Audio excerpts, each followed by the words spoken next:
Hi, I'm Dr. Patty Ford, and I'm at a conference about eating disorders, and I learned a few things. The concept of weight loss medications, the concept they've been around since the 40s. We're in a new era of medications where people have more access to them.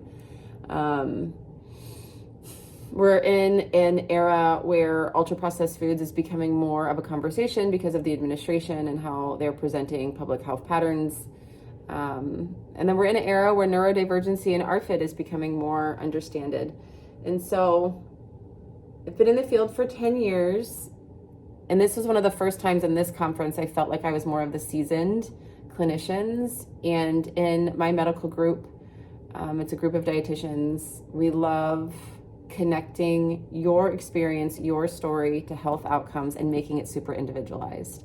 And so if that's something that you're looking for, we have meal plans, but it's not something that we'll lead with. You might not need a meal plan. It might not be something you want. Meal plans are hard to implement. So our goal is to get into your health story and help you implement things fastly, not to see goals change fast, but so you can feel success so that internal motivation sticks. Anyway, I think I met a lot of people that want to do the same things in their world. And so find someone in your world that's willing to help you with your health and get vulnerable, get willing, because it's worth it.